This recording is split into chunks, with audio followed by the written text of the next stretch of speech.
Então vamos lá, turma. Fazendo alguns exercícios, bastante ligados a tudo que a gente tem estudado. Na aula passada eu falei muito de projeção de um vetor sobre outro. Eu vou mostrar uma situação em que a gente usa essa ideia para calcular uma coisa geométrica em que, num primeiro momento, a gente não está vendo projeção quem em quem, mas que acaba sendo abordado totalmente com aquelas ideias da aula passada. Imagine que eu faça, então, a situação problema que aparece é a seguinte. Te dou 3 pontos.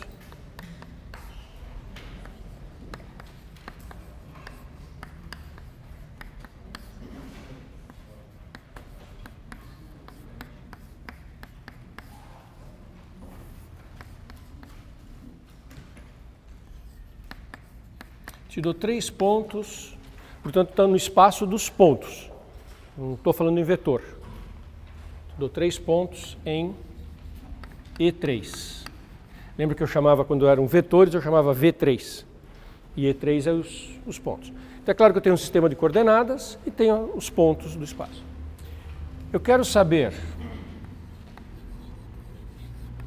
qual é o ponto da reta R determinada por AB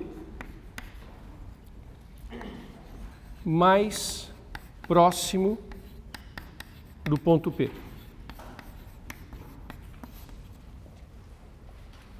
Observe que é uma pergunta totalmente geométrica, não aparece nenhum vetor no enunciado, e é uma pergunta que faz todo sentido dentro da geometria. Você tem 2 pontos, o A e o B, eles determinam uma reta, você tem um outro ponto que está no espaço, está tudo no espaço, tem o ponto P, e eu pergunto o seguinte, olha as distâncias entre o ponto P e cada um dos pontos da reta. Qual é o que realiza a distância mínima? Qual é o mais próximo que está ali? Do ponto de vista da geometria, tem respostas que são mais ou menos claras. Você vai fazer o que chama a projeção perpendicular, projeção ortogonal desse ponto sobre a reta, a distância medida na perpendicular, etc. Com a nossa abordagem vetorial, a gente tem uma maneira muito simples de resolver essa pergunta.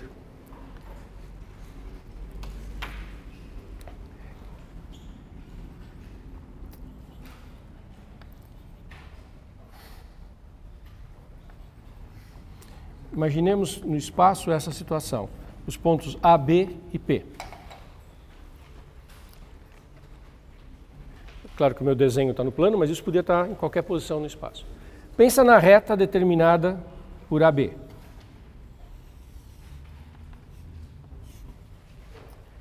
É sobre ela que eu quero projetar o ponto P. E para achar o ponto na reta, que é o mais próximo de P. Solução. Pensa no vetor AB. Agora eu vou começar a falar em vetor. Pensa no vetor AB. Vou chamar esse vetor de W. Pensa no vetor AP. Vou chamar esse vetor de U. Projeta o vetor U sobre o vetor W. Vai dar um vetor, não vai dar ponto. A projeção de um vetor sobre outro vetor dá um vetor. Mas vai dar um vetor que tem esse tamanho da projeção do U sobre o W. E aí, como que eu acho o ponto na reta AB? Lembra que aqueles vetores eu desenhei aplicados no ponto A, mas eles a priori não estão aplicados em lugar nenhum.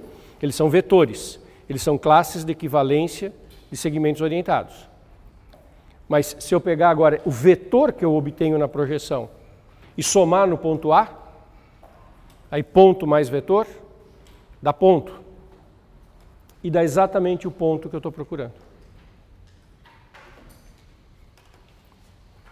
Se eu tivesse um outro A, eu teria um outro W, um outro U, uma projeção eventualmente maior ou menor, mas eu estaria somando a partir de um outro ponto e daria o mesmo ponto que é a projeção.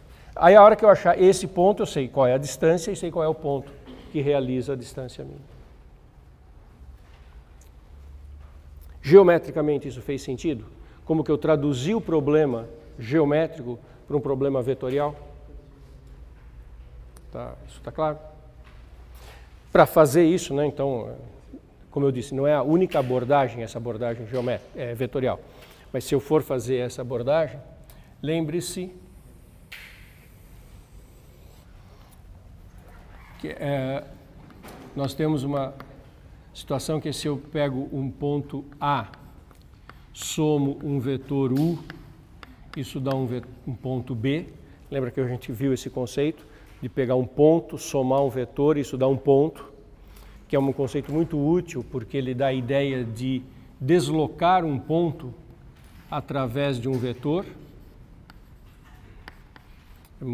É interessante como deslocamento vetorial. Você tem um ponto, você faz um deslocamento vetorial, você chega num outro ponto, que é o resultado do primeiro ponto, mais o deslocamento vetorial. Então é um conceito muito útil em termos físicos. Lembre que isso também gera a seguinte expressão, que o U pode ser olhado como B menos A. Uma operação que essa é nova, que é a subtração de pontos. Fale. Como é que é? Ah, sim. Isso aqui é uma observação que não está nessa notação. Uma observação geral teórica, tá? Mas sim, você tem razão. Se eu estivesse falando do mesmo ali, esse seria o W, né? Mas foi bom você observar, porque poderia ser uma confusão que fica. Então, isso aqui não estou usando esta notação aqui. Estou usando um comentário de caráter geral. Em geral, 2 pontos, o vetor. E a gente faz diferença de pontos para obter também um vetor. E como que eu opero tudo isso? Tanto eu posso operar geometricamente, olhando para os segmentos, como eu posso fazer isso em coordenadas. Como tudo aqui está em coordenadas, está tudo referido a alguma base que está tácita, que está sumida, eu vou trabalhar o tempo inteiro em coordenadas. Tá? Então agora voltando para o nosso exemplo numérico. Tá? Então isso aqui é uma coisa de caráter geral. Agora, voltando para o exercício. O vetor W, que eu vou construir, que é o vetor AB, eu posso indicar como B menos A. Eu obtenho esse vetor fazendo a subtração dos pontos. E aí eu vou obter o vetor 0, 1, 1. Então isso é muito importante que fique claro, vejam se está claro para vocês, como é que eu obtive aquele vetor W, que é esse vetor que vai de A até B. Subtraindo as coordenadas B menos A. 1 menos 1, 1 menos 0 e 3 menos 2. O vetor U.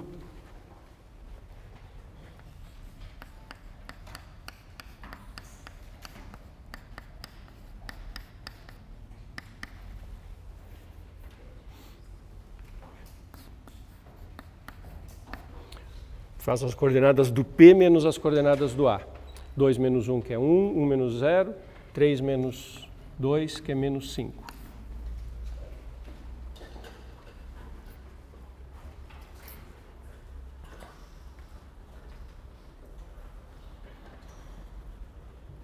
Ok? Agora eu consegui transformar o problema numa coisa vetorial. Agora eu vou projetar esse U nesse W. Eu vou obter um vetor. Não um ponto. Vou obter um vetor. Vou chamar esse vetor de vetor V, só para ficar mais simples de escrever, a projeção do vetor U sobre o vetor W. Isso que nós discutimos nos nossos últimos exemplos. Como que eu obtenho esse vetor? É o produto escalar U por W, dividido pelo módulo do W, norma ou módulo do W é sinônimo, norma e módulo ao quadrado, e isso é um vetor que é um múltiplo de W, justamente porque ele é uma projeção do U sobre o W. e a direção, o sentido, já está tudo embutido nessa expressão. Se você lembrar, outra observação de caráter geral, se você lembrar que o produto vetorial UW é dado pelo módulo de U, módulo de W, cosseno do ângulo entre os dois vetores, se esse ângulo for menor que 90, for menor que π sobre 2, cosseno é positivo, tudo é positivo, isso é positivo, o produto escalar é positivo, esse coeficiente é positivo, significa que o vetor U e o vetor W, de uma certa forma, estão formando aqui um ângulo menor que 90. A expressão da projeção em termos do W tem um coeficiente positivo. Se o ângulo for maior que π sobre 2, automaticamente o produto escalar dá negativo. Esse coeficiente dá negativo, significa que a projeção do V do U sobre o W tem o sentido oposto ao W, com aquele coeficiente negativo. Isso tudo já vem embutido nessa expressão.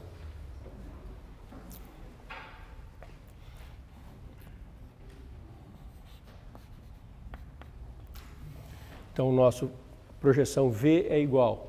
Produto escalar de U por W, 1 com 0, é 0 com 1, 1 com 1, que dá 1, 1 com menos 5. Então, isso aqui dá 0 mais 1 menos 5, dividido. Módulo de W. W está aqui. Módulo de W é raiz de 2. Raiz quadrada de 0 ao quadrado, 1 ao quadrado, 1 ao quadrado. E isso está ao quadrado, porque é módulo ao quadrado.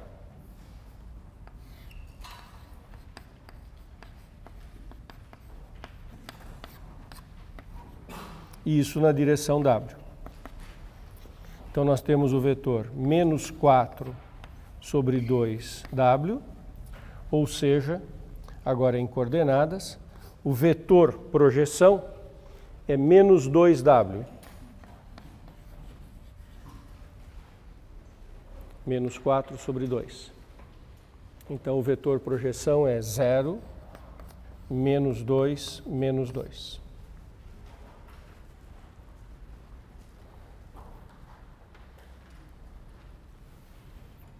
Estamos juntos? Isso é um vetor, isso não é ponto. E aqui, vocês lembrem de comentários que eu fiz bem no início da nossa disciplina, primeiro encontro nosso, é uma coisa que muitas vezes nos confunde e que é muito importante prestar atenção. A minha narrativa, eu falo ponto, eu falo vetor, eu falo terna, eu falo coordenadas, eu uso várias palavras diferentes, estou pensando em coisas diferentes e tudo que eu vou escrevendo são sequências de números ordenadas, ternas ou pares ordenados. E claro que isso muitas vezes causa muita confusão. Se vocês olharem criticamente o que eu estou falando e o que eu estou escrevendo, né, eu falo o ponto 1, 1, 3 e eu falo o vetor 0, menos 2, menos 2. E é tudo terna ordenada. Numa hora eu estou pensando que isso é um vetor, numa hora eu estou pensando que isso é um ponto. E tem todas as interpretações que são naturais e que lá no início eu comentei. Uma coisa, quando você pensa fazendo o plano, né, que é mais simples a gente enxergar, quando você pensa no ponto, você tem uma abscissa e uma ordenada de forma natural e é ponto, igual você sempre fez. Eu tenho o par ordenado AB. Como é que eu penso que isso é um vetor, se vetor é uma classe de equivalência de segmentos orientados? Então, os vetores é uma classe de equivalência de segmentos, todos com as mesmas três coisas que caracterizam o vetor. Quais são as três coisas que caracterizam o vetor? Módulo, direção e sentido. Vetor, então, são todos os segmentos que apresentam a mesma direção, o mesmo sentido e o mesmo módulo. Então, como é que esse par ordenado vai representar o vetor? Esse par ordenado, eu olho para um particular segmento orientado. O segmento orientado que sai da origem e vai até o ponto. Este segmento aqui representa o conjunto de todos os segmentos que são equivalentes a ele. Mesmo módulo, mesma direção e mesmo sentido. E quando eu falo vetor AB, tudo que está na minha cabeça é o quê? quando eu falo vetor AB? Eu penso no sistema de coordenadas, eu penso no ponto AB, eu penso no segmento orientado que vai da origem para o ponto AB, olho para esse segmento orientado, penso em todos os segmentos que são equivalentes, isso é um vetor e é nesse vetor que eu estou pensando. Só que eu simplesmente falo vetor AB e uso o mesmo símbolo que eu uso para ponto. E é claro que isso, se a gente não estiver bem atento, pode fazer confusão. Então, isso é um vetor, que é o vetor projeção. E agora eu vou finalmente achar o ponto mais próximo. Quem é o ponto procurado?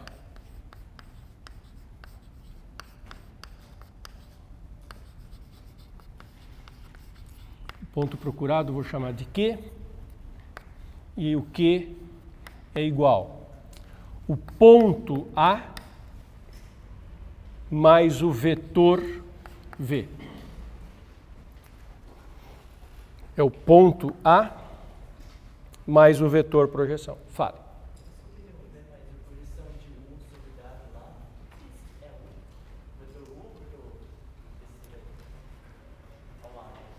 Aqui é V. Essa letra é V. Uhum.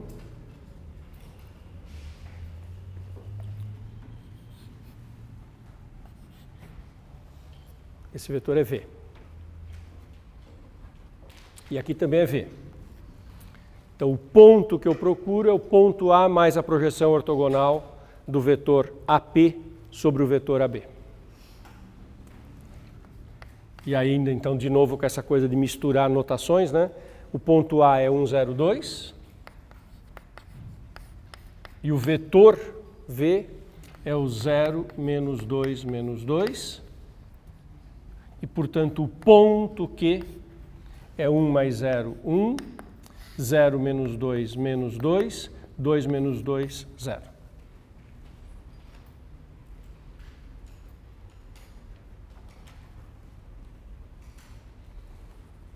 Isso fez sentido, turma? Essa questão do não confundir ponto e vetor, vetor e ponto, notação igual, soma de ponto com vetor, tudo isso é super importante. Só por... não era a pergunta, né? A pergunta era quem era o ponto mais próximo. Mas a distância de P a Q também vai ser interpretada como a distância do ponto P à reta R.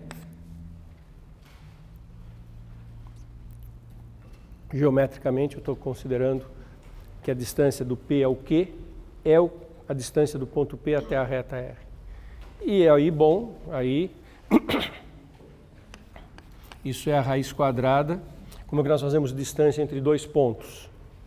É a raiz quadrada, diferença das coordenadas ao quadrado. Esse é o ponto Q. O ponto P tem primeira coordenada 2. 1 menos 2 ao quadrado, mais diferença das ordenadas y. Aqui é menos 2, lá no ponto P é 1. Menos 2 menos 1 ao quadrado. E cotas z. Aqui é 0. Qual que eu estou fazendo? Bom, claro que como eu estou ao quadrado, qualquer um, mas é bom ser coerente, né? Eu estou fazendo Q menos P. 1 menos 2, isso. Menos 2 menos 1, então agora é 0 menos menos 3.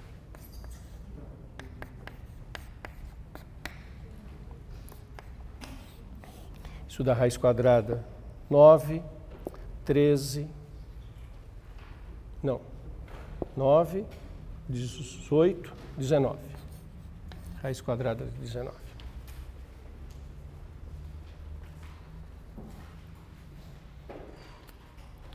Exercício está claro, Tom? Outro exercício.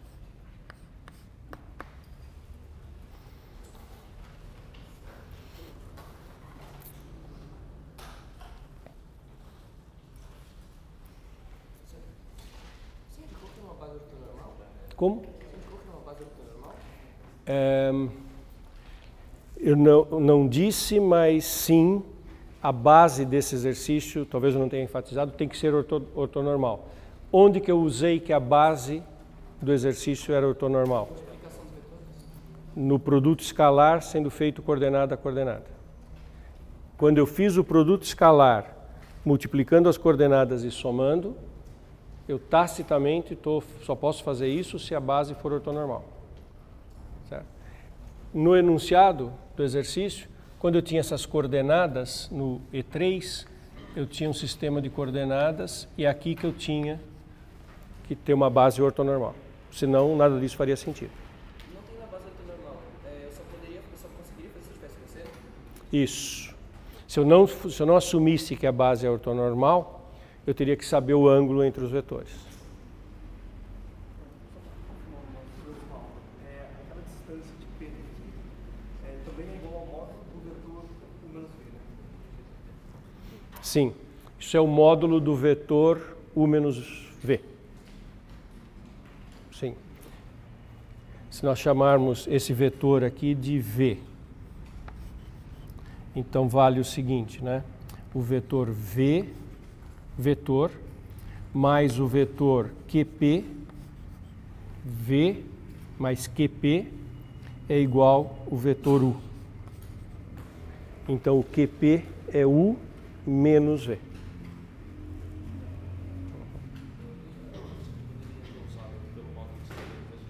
Uhum.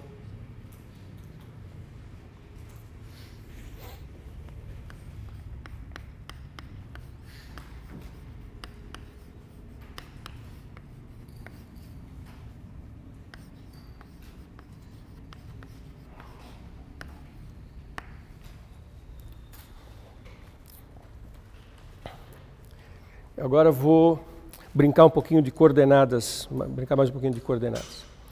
Eu vou fazer duas perguntas. Eu vou começar com uma base.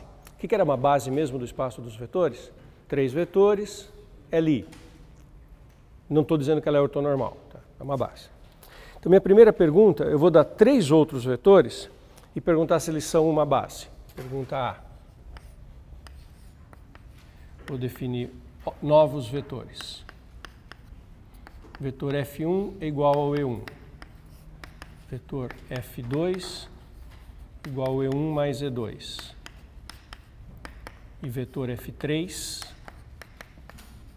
E1 mais E2 mais E3.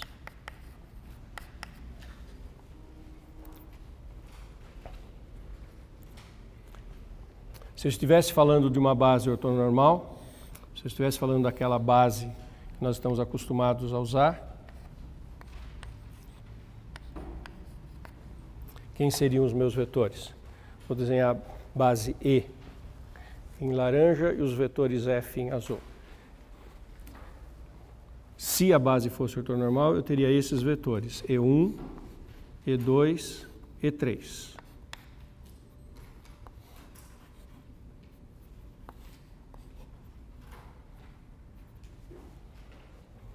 E aí eu estaria definindo 3 novos vetores. F1 igual ao E1. O F2, que é a soma do E1 com E2.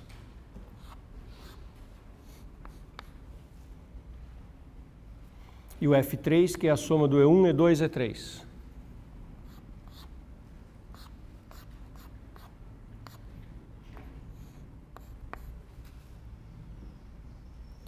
Mas eu estou falando isso em uma base qualquer, não estou nem dizendo que é uma base ortonormal.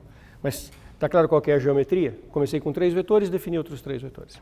Primeira pergunta, Fs formam uma base? Então essa é a pergunta. F1, F2, F3 é uma base?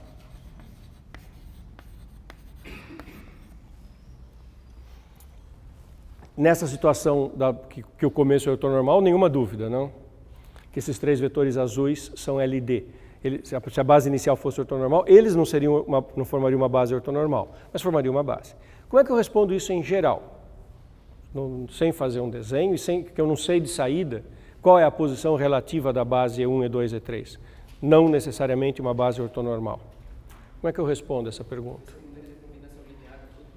Sim, e tem uma maneira simples de saber se isso é uma base ou não. Qual que é? Determinante. Mas para determinante de quem? Eu tenho que ter o que para fazer o determinante? as coordenadas. Isso. Então, resposta para essa pergunta é uma resposta simples, fácil de obter e que depende de eu ter coordenadas e calcular determinante. E isso não precisa ser ortonormal a base. Porque se você retomar, né, for olhar suas notas de aula, algumas aulas atrás, para responder essa pergunta a gente acaba tentando responder aquela história. Eu quero saber se o F1, F2, F3 são LI. Porque são 3 vetores. Se eles forem LI, formam uma base, forem linearmente independentes. Então eu vou responder a pergunta equivalente, para responder se é uma base, é saber se os 3 vetores são linearmente independentes. Como é que a gente faz para saber se eles são linearmente independentes? Eu escrevo uma combinação linear alfa F1, beta F2, gama F3, igualo a 0 e tento ver o que eu concluo sobre alfa, beta e gama. Isso vai me levar a resolver um sistema que é homogêneo e que para ser linearmente independente, o alfa, beta e gama tem que ser 0. Eu vou cair num sistema homogêneo e eu quero que ele seja determinado. E quem responde essa pergunta é o determinante do sistema. E a hora que eu tento fazer tudo isso, o determinante do sistema são as coordenadas, a matriz que aparece são as coordenadas do F. Então, eu escrevo F1 em função dessa base. F1 é 1, 0, 0, na base E. F2. Vocês já vão entender por que eu estou escrevendo, destacando a base. F2 é 1, 1, 0 na base E. E o F3 é 1, 1, 1 na base E. Isso é super importante que esteja claro para vocês. Como que eu escrevo coordenadas de um vetor numa certa base. Por que eu escrevi 1, 0, 0, 1, 0, 1, 1? Isso é claro para todo mundo. Ou não? Tá. Agora, responder se esses vetores são LI. Eu olho o determinante daquela matriz.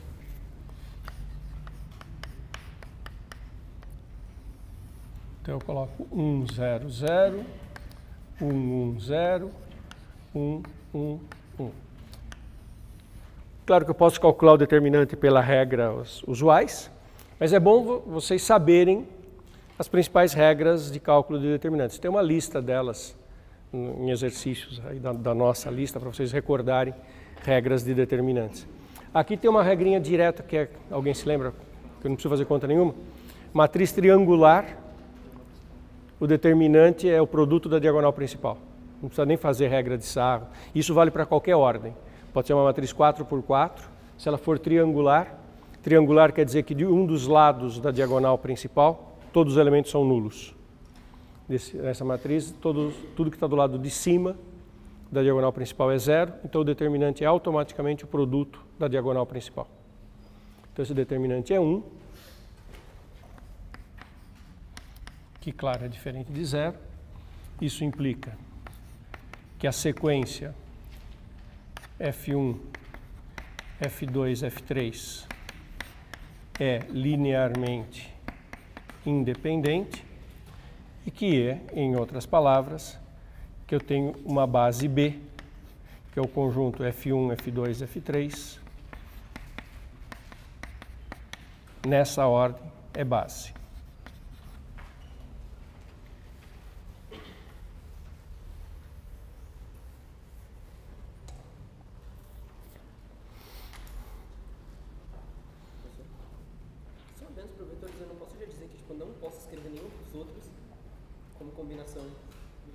Sim, isso está certo, é verdade e sim pode ser feito. Não sei se todo mundo ouviu o comentário. Mas se eu perceber que não dá para escrever ninguém como combinação linear dos outros dois, porque tem um uso, né, de uma forma da base E1, E2, E3, em que nem todos aparecem, então é claro que eu não vou conseguir escrever o F3 a partir de F1 e F2, porque qualquer combinação linear de F1 e F2, qualquer combinação linear de F1 e F2 não tem componente E3. Então é impossível escrever F3 em termos de F1 e F2. É impossível escrever F2 em termos de F1. Então você consegue ter aí umas ideias da impossibilidade de fazer combinação linear. Mas isso em geral é mais difícil de ver. Nesse caso a gente consegue perceber algo desse tipo. porque é uma particularidade de não ter presente os outros vetores. Mas sim, não está errado pensar nessa direção. Bom, agora eu vou fazer uma outra pergunta. Tenho duas bases, e isso vai acontecer sempre, vai ser uma situação muito frequente. Eu tenho uma base, que o problema nasce com uma base. Eu começo a trabalhar no problema, eu percebo que aquela base não é a base ideal. Eu quero uma outra base. Isso vai acontecer em mecânica dos fluidos, vai acontecer em cinemática, vai acontecer o tempo inteiro. Você tem uma base, pega uma base ortonormal, lindinha. Daí você vai estudar um movimento de uma curva. E você quer estudar uma trajetória que é uma curva, você quer estudar coisas sobre aquela trajetória. E aí você percebe que a base ideal para você olhar não é a base que está fixada aqui. A base ideal é uma base que acompanha a curva e que é formada pelo vetor tangente à curva, pelo vetor normal à curva. E tem até nome isso, chama triedro de Frenet, que aparece na cinemática, na mecânica dos fluidos o tempo inteiro. Então, muitas vezes isso acontece no mundo real. Você começou com uma base, você está resolvendo um problema, aí você fala, poxa, a base ideal aqui seria outra. Então, isso coloca uma pergunta que é, eu comecei o problema com a base de JK, mas é mais fácil eu trabalhar com a base do triedro de Frenet ou qualquer outra. Então tá, aí eu faço tudo nessa base aqui, mas daí eu preciso expressar a resposta naquela base lá. Eu tenho que voltar para a base original. A gente chama isso mudança de base. Então, vou fazer um exercício numérico e depois eu vou fazer um comentário geral sobre isso. Então agora eu vou fazer a seguinte colocação. Eu te dou um vetor na base F. Eu quero saber quem que é esse vetor na base E. Aí eu falo, eu estou falando de coordenadas. Então imagine o seguinte. Essa é a pergunta B. Dado W igual, eu vou te dar um vetor numérico, 1, 2, 3. Na base F, obtenha W na base E. Oi. Quando eu mudo a base, eu mudo as coordenadas. Exatamente. Mas o vetor é o mesmo? E exatamente, e era exatamente o comentário que eu ia fazer. Eu já perguntei seu nome, mas já esqueci. César. O César acabou de antecipar o minuto seguinte da aula, que era exatamente o comentário que eu ia fazer. Duas coisas que têm que ficar muito claras. Do que eu estou falando quando eu falo dado W, 1, 2, 3, F, obtenha W na base E? Estou falando de coordenadas, ternas ordenadas de números. A resposta que eu estou procurando vai ser uma família com 3 numerinhos que não são o 1, 2, 3. O vetor geométrico, segmentos orientados, que tem uma categoria classe de segmentos que tem em comum o módulo, a direção e o sentido. É o mesmo. O que muda? Como muda o alfabeto em que eu estou expressando, muda a palavra. Mas eu estou fazendo uma tradução, uma transliteração de uma coisa que está num alfabeto. Eu tenho isso no alfabeto F1, F2, F3, e eu quero passar para o alfabeto E1, E2, E3. Vai mudar as letras que eu faço. Mas o conteúdo é o mesmo, é o mesmo vetor. Isso tem que ficar bem claro. Como que eu faço isso? Vou fazer nesse nosso exemplo. O que eu sei? Eu sei que o W, por ser 1, 2, 3 na base F, o W é 1F1 mais 2F2 mais 3F3.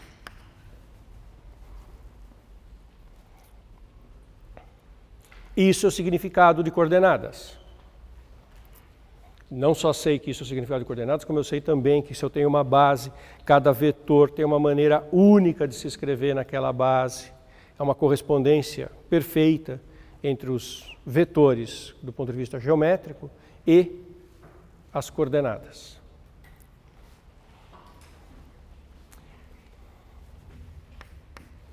Como eu tenho os F's escritos em termos dos E's, eu consigo passar isso para E.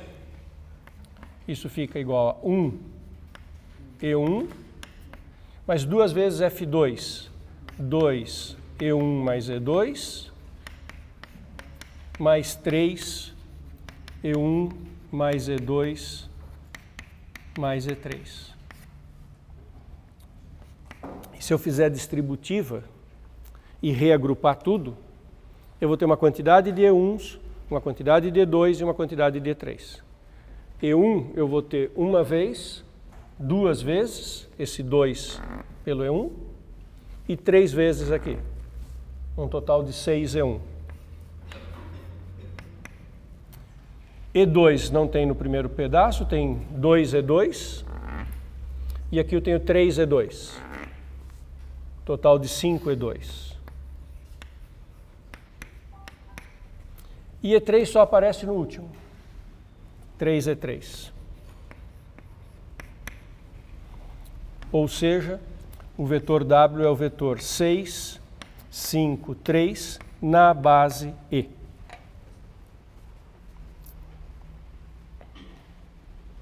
Então, o vetor 1, 2, 3 na base F é o vetor 6, 5, 3 na base E.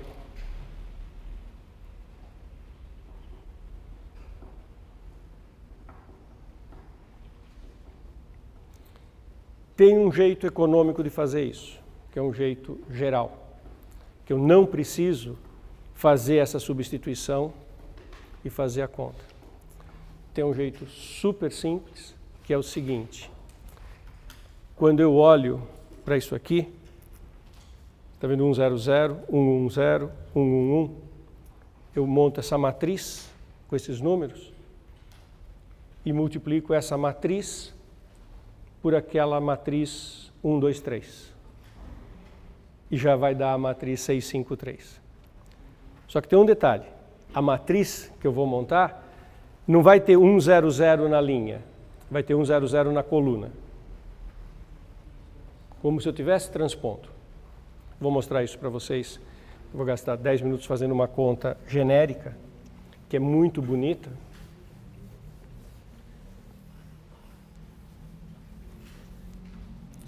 Então, em geral,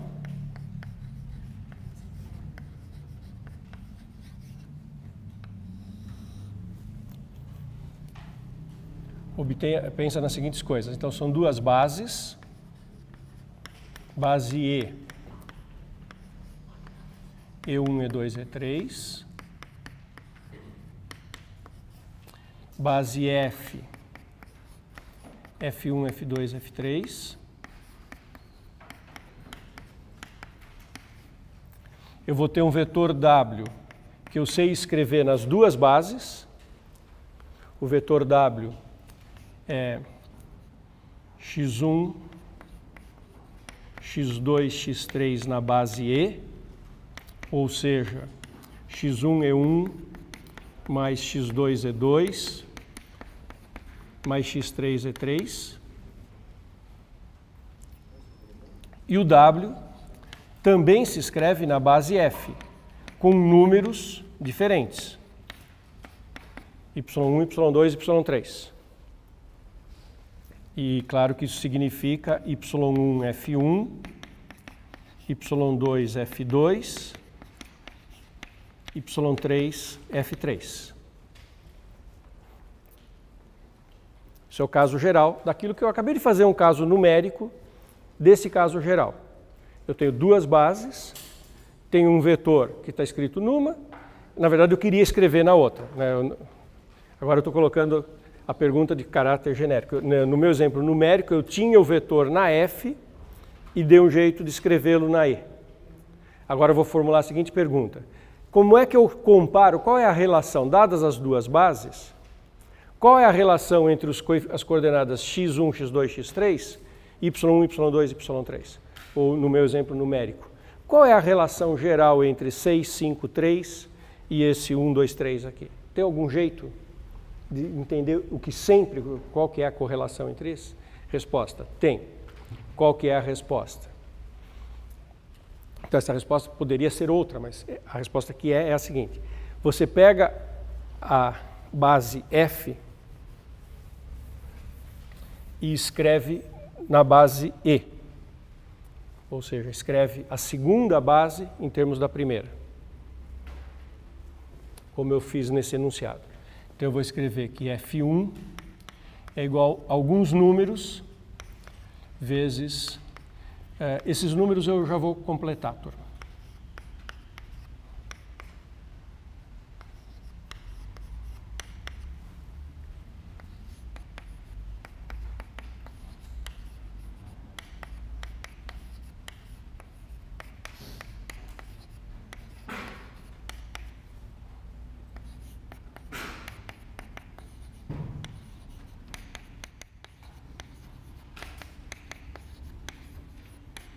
Eu escrevo os 3 vetores da base F em função da base E. E como eu adiantei, eu vou pegar uma matriz desses coeficientes. Os coeficientes que eu não completei aqui, está tudo A por enquanto, eu vou pôr índices e eu vou pegar uma matriz. Quando eu falo que eu tenho uns índices, eu vou pegar uma matriz, vocês já pensam em 2 índices, I e J, porque daí vai se formar a matriz com os índices I e J, né, o I indicando a linha, o J a coluna. Estou falando de matriz, todo mundo começa a pensar no A e J.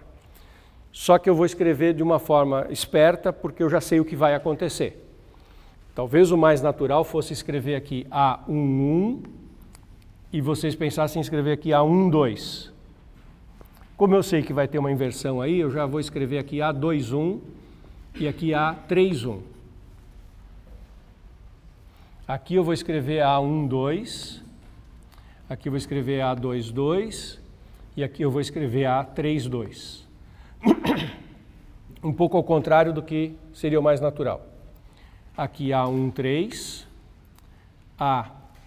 A23 e A33.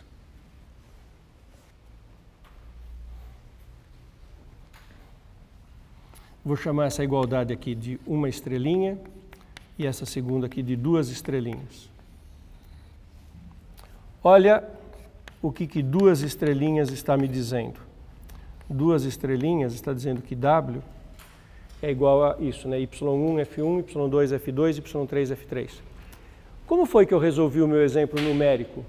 Eu não tinha o W escrito em termos de F1, F2, F3, e daí eu joguei o F1, o F2, F3 em termos de E1, E2, E3? É isso que se faz sempre. E genericamente, então, literalmente é aquilo. Vai ficar uma coisa que parece um pouco pesada, mas como vocês vão conseguir enxergar o todo, a gente não vai precisar gastar tanto tempo escrevendo. Olha só o que é. W é igual Y1, F1. Então é Y1 vezes o F1, que é o primeiro aqui. A11, E1, mais A21, E2, mais A31, E3, que é o F1.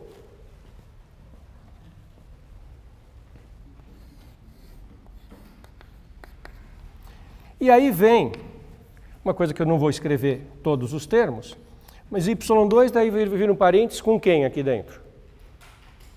Com a expressão do F2, que é essa que está aqui.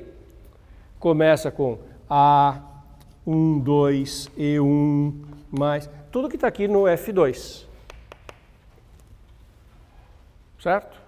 E o último termo é o Y3 vezes um parênteses em que eu vou colocar a expressão do F3. Certo? Que começa com A1, 3, E1, mais etc, etc. Entenderam o que eu estou fazendo?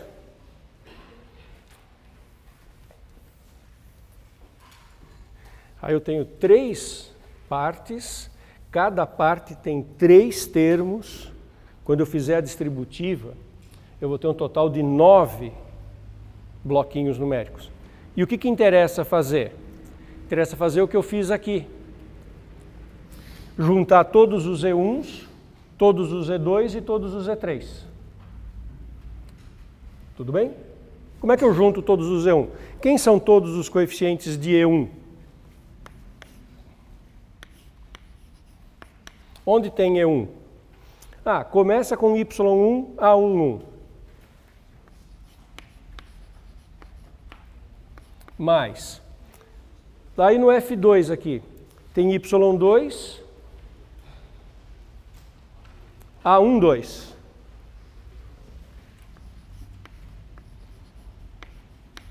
E o Y3 com A13. Vocês viram que apareceu A11, A12, A13? Onde é que estão A11, A12, A13? Na primeira coluna dessa tabela. Que são os coeficientes do E1. Agora adivinha o que vai aparecer multiplicando o E2?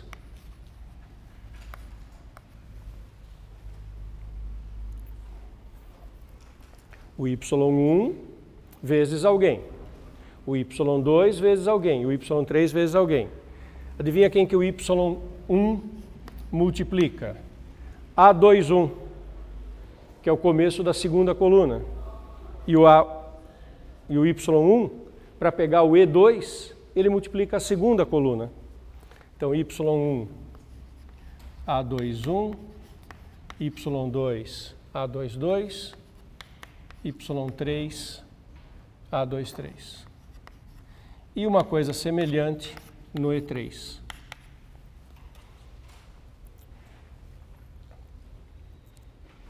Isso é uma identidade matricial. Isso é a seguinte matriz. Olha que coisa linda. Esse daqui vai ser o X.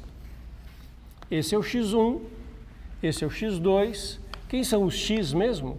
Os X são os coeficientes do mesmo vetor W, só que escrito na base E.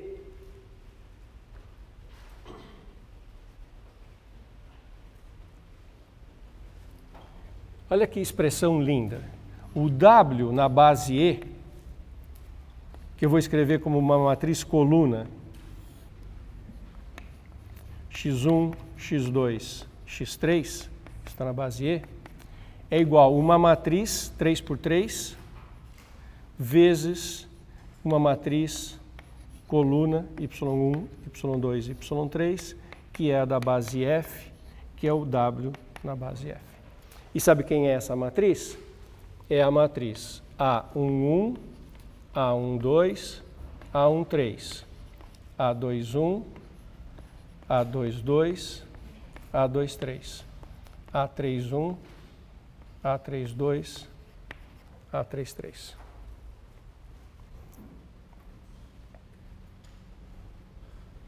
Por isso que eu escrevi daquele jeito trocado quando eu escrevi os Fs, porque eu tive que pegar a matriz onde era como se eu estivesse fazendo uma transposição, né? Não é transposta porque não tinha matriz nenhuma no início. Vamos voltar para o meu problema original?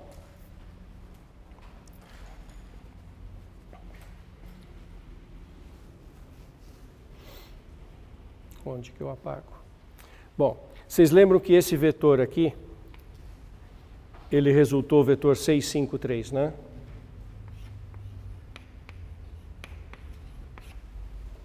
Na base E. Então, eu vou apagar isso aqui.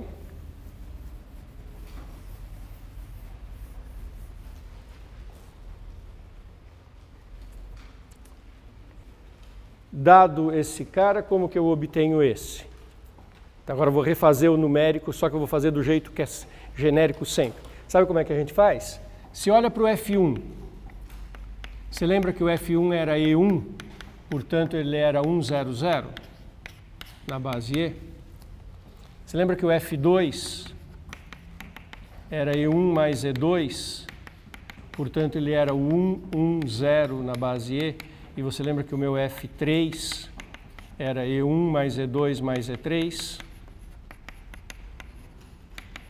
portanto ele era o 1, 1, 1 na base E, que deu origem àquela matriz? Agora eu pego a matriz ao contrário, eu pego a seguinte matriz, que eu vou chamar de MFE. Não pega nessa linha, essa linha. Não é essa linha que eu escrevo na linha, eu escrevo isso na coluna. 1, 0, 0. 1, 1, 0. 1, 1, 1. Observe que isso é uma constatação que eu fiz. Eu tinha os Fs escrito a partir dos Es, Podia ter chamado aqui, sem usar índices, A, B, C, D, E, F, G, H, I. E eu constato que o que aparece naquela primeira linha não é o A, B, C, é o A, D, G. Então, eu vou escrever o A, D, G. É isso que eu constatei, eu não inventei isso. Então, pega essa matriz. E se você fizer o produto 1, 1, 1, 0, 1, 1, 0, 0, 1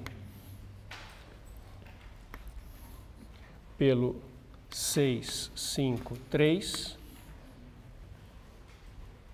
isso dá,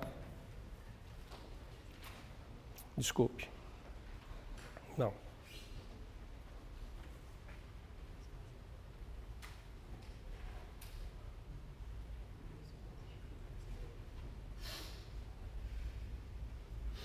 Isso, pelo 1, 2, 3.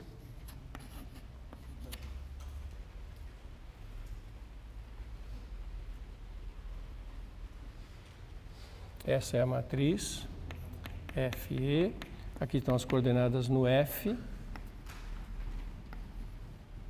Se eu fizer esse produto, eu obtenho o que eu estava procurando.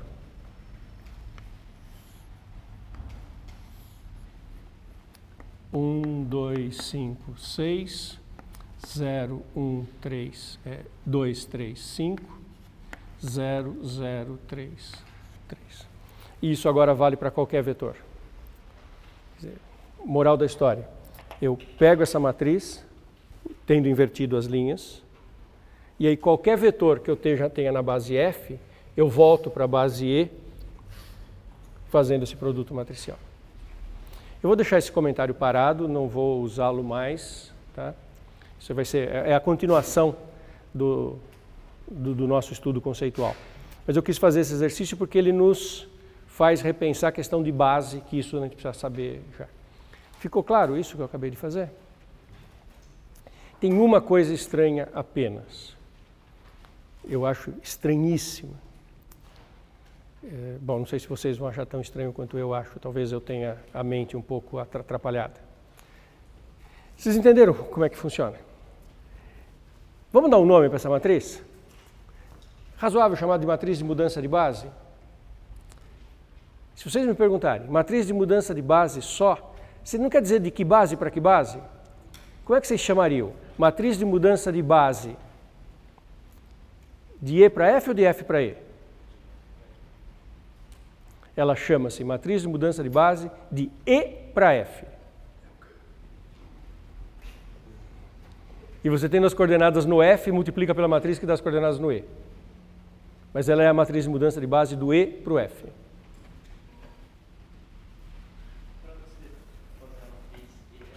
É a inversa. É a inversa dessa. Essas matrizes sempre é inversível, sempre é invertível. E se você quiser fazer a expressão das outras, né, você só pegar a matriz inversa. É uma questão de nome estranho, mas isso, a gente vai continuar trabalhando com isso mais para frente. Mas é super legal, né? Essa conexão, como que matrizes entra em cheio em tudo que a gente está fazendo. Olha que bonito. Então, uma vez que eu escreva a base, a nova base na base original, eu sei trazer as coordenadas para a base original. Observe que é isso que é importante. Lembra o exemplo que eu acabei de dar de cinemática, de mecânica dos fluidos? Você tem uma base onde o problema começou. Aí você percebe que é melhor você trabalhar numa outra base numa certa hora. Então você vai escrever tudo na nova base. Mas depois você não quer dar a resposta na nova base. Você quer voltar para aquela base onde o problema está formulado. Então é isso mesmo que é importante fazer.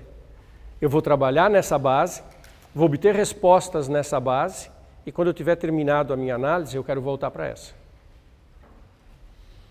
Continuar fazendo exercícios, pensando que a gente está numa boa hora de fixar todos os conceitos que a gente já estudou e... Oi.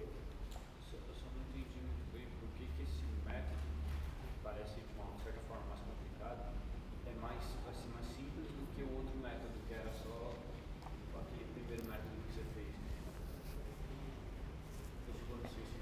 Uhum. Ele é mais simples, Uhum. parece bem mais simples. Sim. A resposta é a seguinte. O que eu fiz é muito natural, tanto que foi o jeito que eu primeiramente fiz a conta. Eu fiz deste jeito, em que eu tinha os F, depois eu fiz aquela substituição que eu acabei de apagar aqui, porque era muito natural, então eu apresentei para vocês uma ideia. Eu quero resolver esse problema, tenho uma ideia natural para fazê-lo. Essa ideia não é a mais simples, porque imagine que eu tenha 8 vetores para fazer a transformação. Eu vou fazer 8 vezes aquela substituição. Ao passo que se eu enxerguei isso, o que eu vou fazer é pegar uma mesma matriz, sempre essa, e aplicar em 8 vetores diferentes. Acaba sendo muito mais simples. Se você pensar em termos de programação, de algoritmo, eu esqueço toda aquela história de substituir e escrever. Vira um algoritmo, pegar a matriz e multiplicar.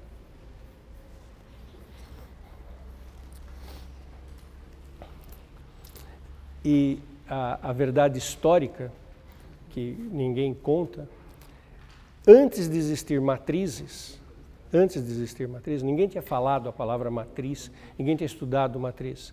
Um matemático inglês chamado Cayley percebeu isso que a gente acabou de fazer e ele percebeu mais. Ele percebeu que se você fizesse sucessivas trocas de base, mais de uma troca, aí aquele método inicial que eu fiz virava uma contaria, uma maçaroca de contas, e que foi assim que nasceu o conceito de matriz. O que ele percebeu que para você fazer sucessivas trocas de base, você pegava esses números, ele não chamava de matriz porque não tinha o conceito, ele escrevia os numerinhos, ele escrevia o F em função da base, daí pegava esses números e escrevia assim, fazia uma tabela de números, deixava essa tabela, punha uma segunda tabela da segunda mudança, e se ele queria fazer 2 mudanças e obter o resultado geral das 2 conectadas, bastava ele pegar os coeficientes da primeira mudança, os coeficientes da segunda mudança, andar pela linha, pela coluna, ficar multiplicando e somando. Ou seja, o que ele, antes de falar matriz, ele percebeu que tinha um problema geométrico, que ele podia ganhar tempo se ele resolvesse fazendo umas tabelinhas e umas continhas estranhas. Ou seja, ele estava fazendo produto matricial antes de fazer matriz. E daí que nasceu o conceito de matriz. E, então, que a gente chama de compor as mudanças de coordenadas. A gente vai falar mais disso para frente.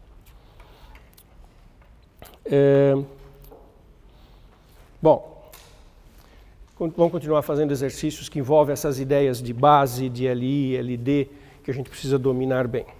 Vou fazer o exercício 9 da nossa lista.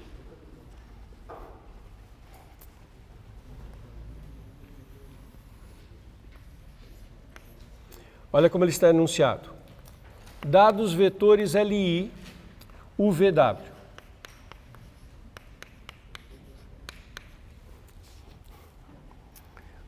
Fica só, o enunciado, nem comecei a ler, né?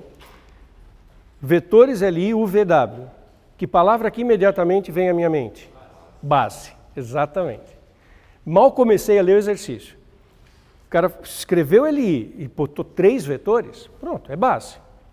Então, ele podia ter usado outro jargão, considere uma base, mas foi a mesma coisa. Ele construiu uma base. Constrói-se a partir de um ponto arbitrário O. O é um ponto arbitrário. E ele constrói 4 pontos.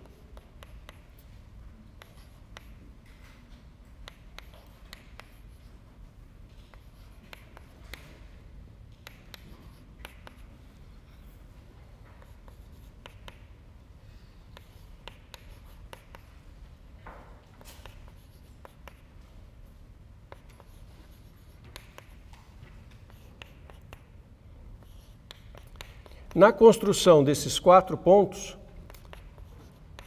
no ponto C, acabou de aparecer um parâmetro lambda, e no ponto D também aparece um parâmetro lambda.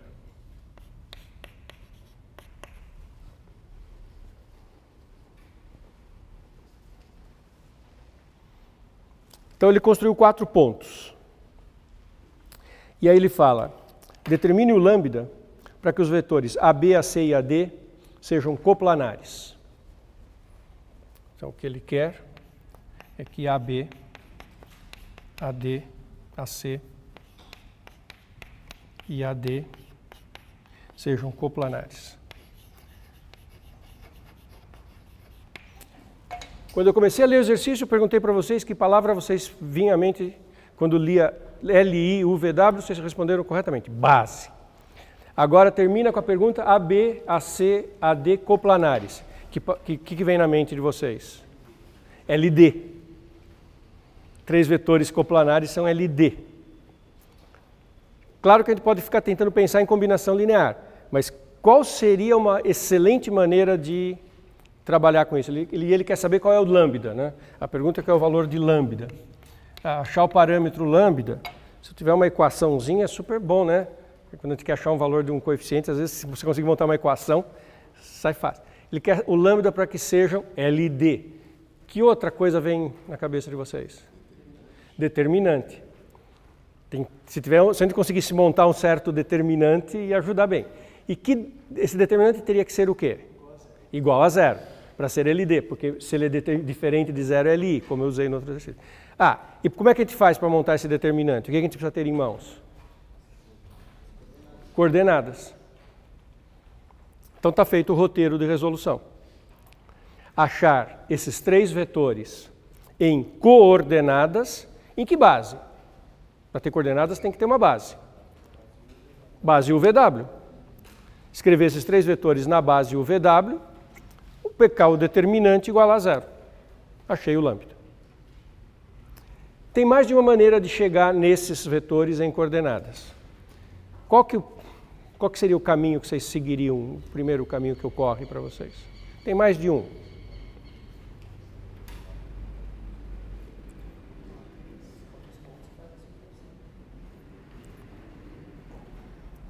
Basicamente, o que eu estou querendo perguntar é o seguinte. Assim como eu posso escrever os vetores em coordenadas, eu posso também escrever os pontos em coordenadas. Mas, não sei como é que... Eu poderia chamar que o O é a origem, o 0, e aí dizer que o A tem uma coordenada que vem com quantas vezes ele está aqui nessa base. E aí eu estaria obtendo coordenadas para o ponto A. E daí eu teria que fazer para o B, C, D e fazer subtração das coordenadas para os pontos. Ou eu posso fazer assim, não sei o que vocês acham mais natural, fazer que o AB é B menos A, A e B são pontos, não vetores.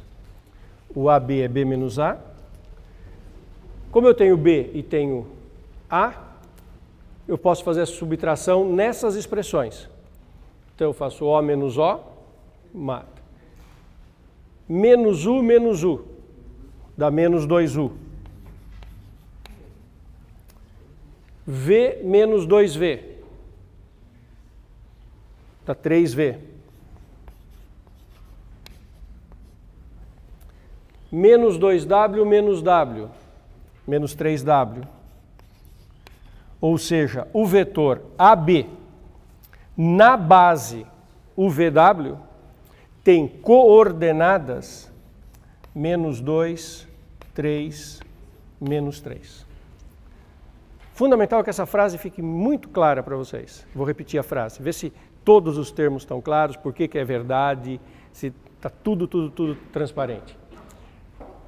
O vetor AB, que é a diferença de pontos B menos A, tem coordenadas na base UVW iguais a menos 2, 3, menos 3.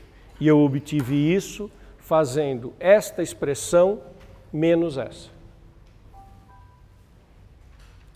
Turma? Agora fazer com os outros dois, montar o determinante igual a 0 e achar o lambda. Isso agora é simples. Tá, só montar os vetores para que fique bem claro mesmo.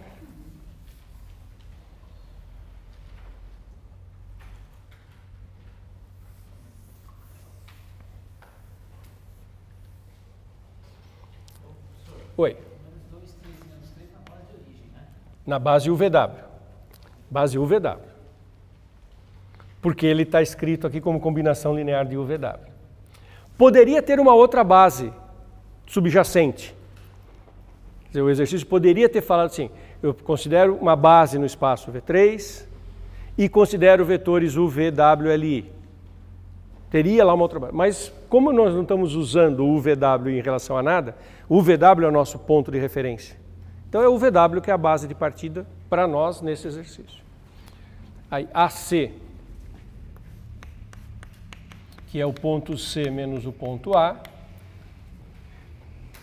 0, 0, lambda U menos U, então lambda menos 1U, mais V menos 2V dá 3V, e W menos W menos o outro W, menos 2W. E, portanto, esse vetor é o vetor lambda menos 1, 3, menos 2. E o vetor AD, que é o ponto D menos o ponto A, fica O menos O, menos 2U menos U, menos 3U,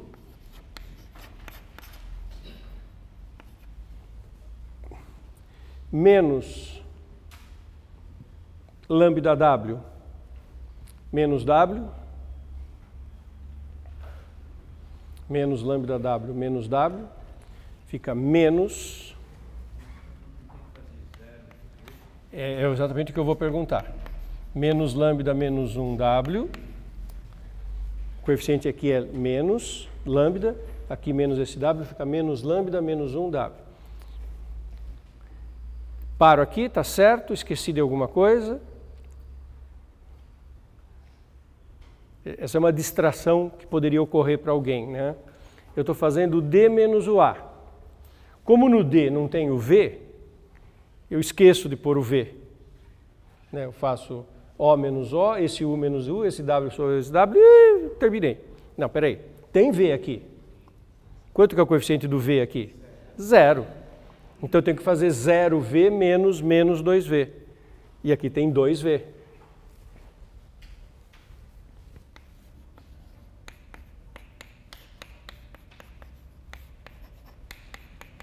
E as coordenadas desse vetor são menos 3, 2, menos lambda, menos 1. E agora, para terminar, essa conta eu vou deixar para vocês fazerem. O que a gente tem que fazer é escrever o seguinte determinante. Menos 2, 3, menos 3. Lambda menos 1, 3, menos 2. Menos 3, 2, menos lambda, menos 1. E igualar esse determinante a 0 e obter o lambda. Posso deixar essa conta para vocês fazerem, né? Calcular o determinante igualar a 0. Tem duas respostas, porque a equação vai ser uma equação de grau 2 em lambda. Vocês estão vendo que vai ter um coeficiente, um termo aqui, que vai ter o lambda menos 1 multiplicando o menos lambda menos 1. Vai ser uma equação com duas soluções.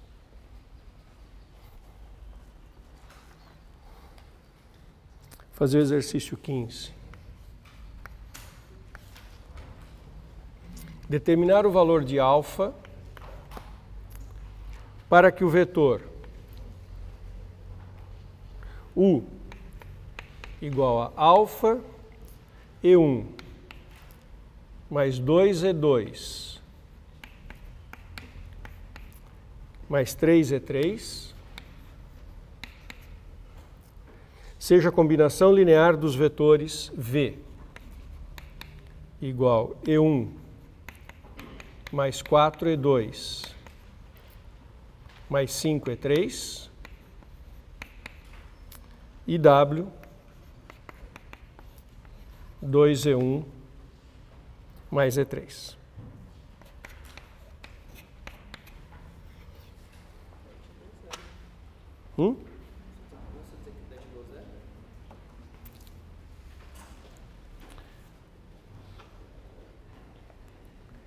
A gente vai ter que escrever o U como combinação linear de V e W e igualar, reescrever tudo em termos de E1, E2, E3 e tentar comparar com a versão original.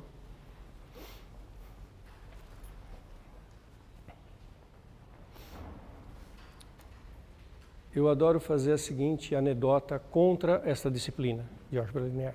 É uma provocação. Eu sempre fiz com todos os professores e alunos. Quando alguém fala, de álgebra linear, às vezes não estou entendendo, está difícil, não sei o quê. Eu gosto de fazer a seguinte provocação. Não existe nada nessa matéria. Essa matéria é vazia.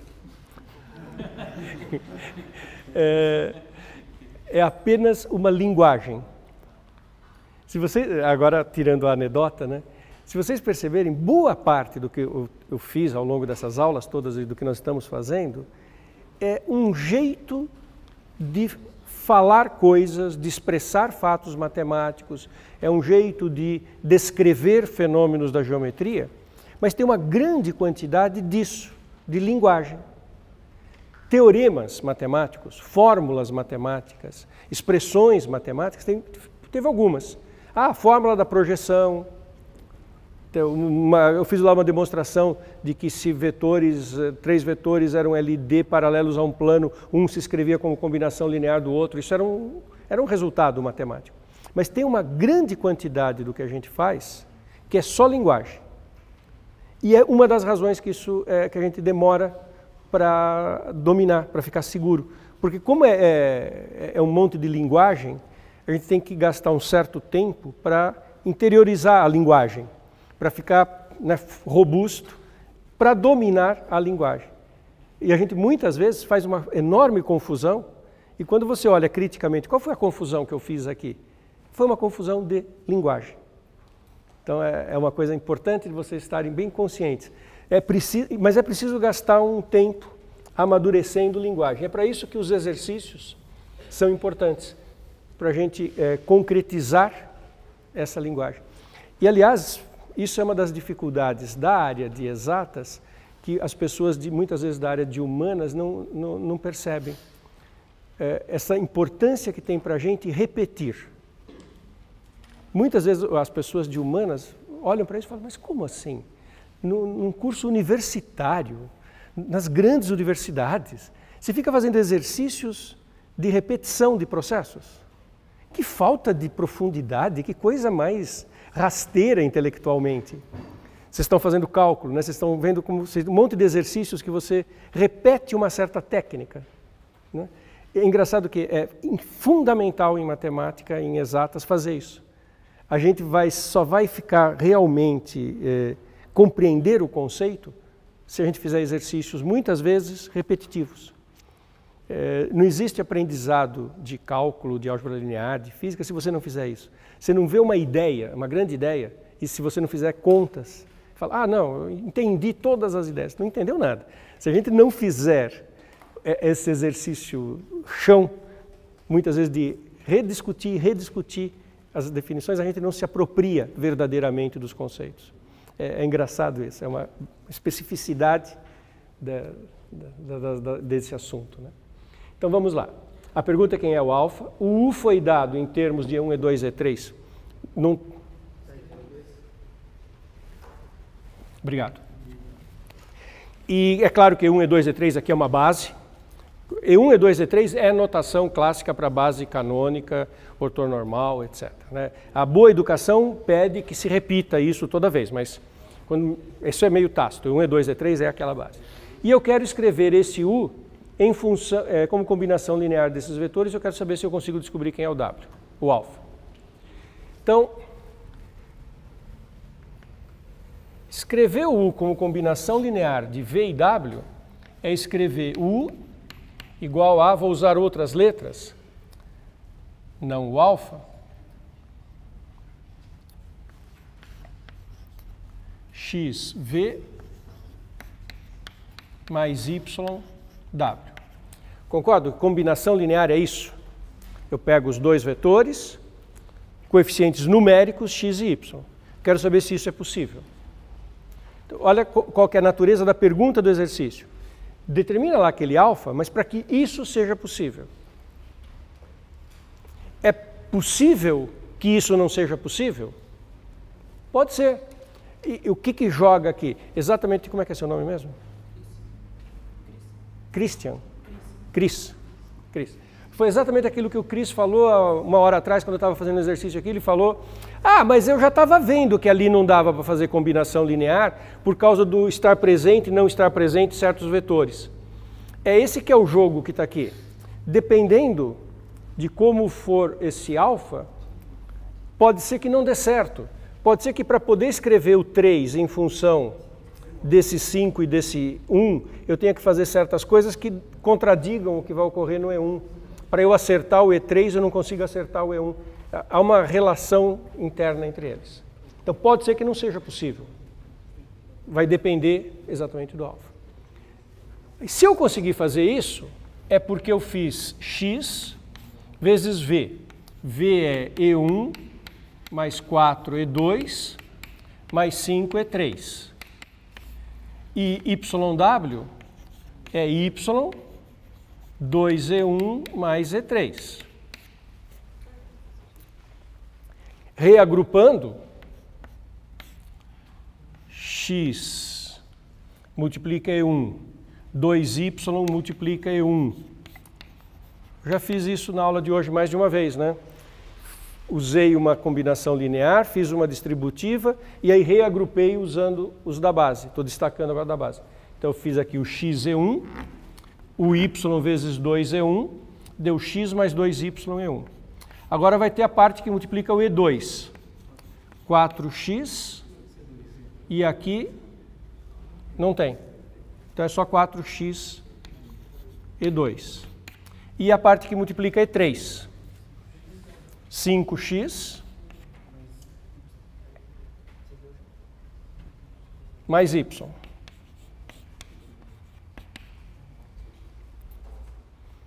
Isso não é uma combinação linear de E1, E2, E3? Eu não sei que o U também é uma combinação linear de E1, E2, E3 com coeficientes alfa, 2 e 3?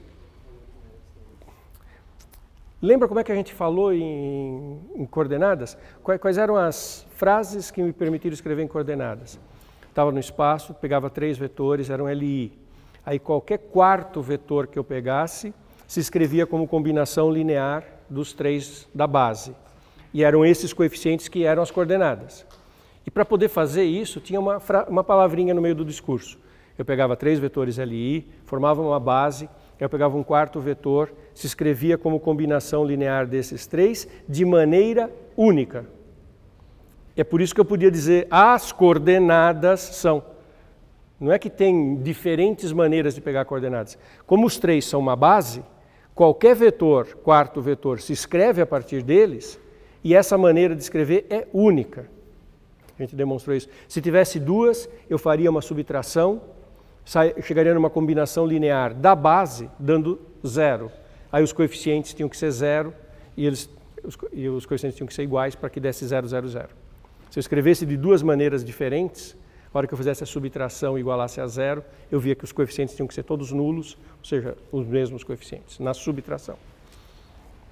Então, se o U se escreve como alfa E1, 2E2, 3E3, e o U se escreve como x mais 2YE1, 4xE3, 4x mais y, 4xE2, 5x mais YE3, tem que ser verdade, tem que, porque o E1, E2, E3 é uma base, e cada vetor, no meu caso o U, se escreve de maneira única nessa base, tem que ser verdade que o coeficiente dele lá no E1, que é o alfa, seja igual a x mais 2y. Tem que ser verdade que o coeficiente dele lá no E2, que é o 2, é igual a 4x. E tem que ser verdade que aquele coeficiente 3 é igual ao 5x mais y.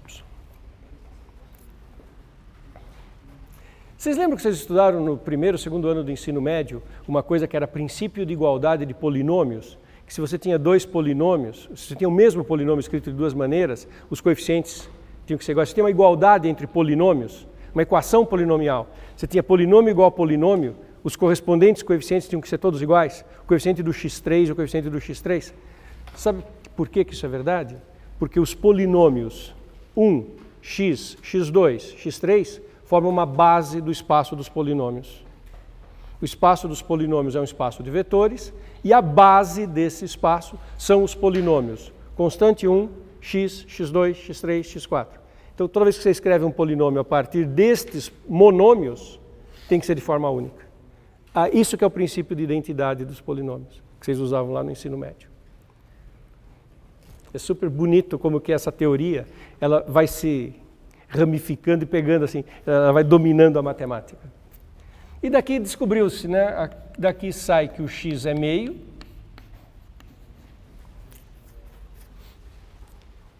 Se o x é meio, eu descubro o y na última.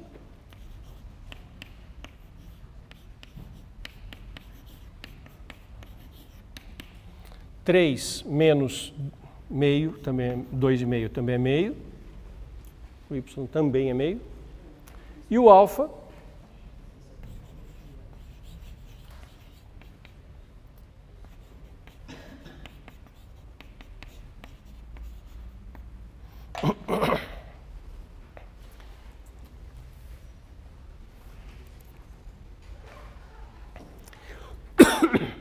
Vocês viram qual foi o comentário que eu fiz agora de pouco, qual foi a ordem lógica em que as coisas aconteceram? Eu falei, por que pode não ser possível escrever o U em função do U e do W? Bom, porque tem que ter uma coerência entre a quantidade de vezes que os vetores da base vão aparecer. E essa coerência foi seguir a seguinte ordem. Por que aqui no 3 não tem o E2? Os meus coeficientes no E2, e aqui no E2 não tem alfa. Aqui não tem E2. Então eu descobri quanto que era o x olhando para o E2. Esse 2 igual a 4x são os coeficientes do E2. E por que isso é verdade? Por que eu descobri numericamente? Porque no E2 não tinha o alfa, era número, e porque aqui não tinha E2. Então eu descobri direto o x no E2. Aí esse x obrigou o y a se adaptar no E3. Daí eu descobri o y aqui olhando para os coeficientes do E3. Então, para ter uma igualdade no E2, isso obrigou o E3 a se adaptar. E tendo se adaptado o E2 e o E3, o E1 tinha que seguir. E aí que eu descobri por último o valor do alfa. E se tivesse, não dava para resolver. Senão não dava para resolver. Tudo depende de resolver esse sistema. De novo, está envolvido aqui um sistema com três incógnitas e 3 equações, alfa, x e y, e a pergunta era se esse sistema era determinado ou não, se dava para resolver ou não. Eu acabei fazendo direto porque deu para resolver o sistema, mas a pergunta subjacente era a resolução ou não desse sistema. Bonito isso, né? Bom, nós vamos parar por aqui. Na próxima aula também só exercícios. Fala.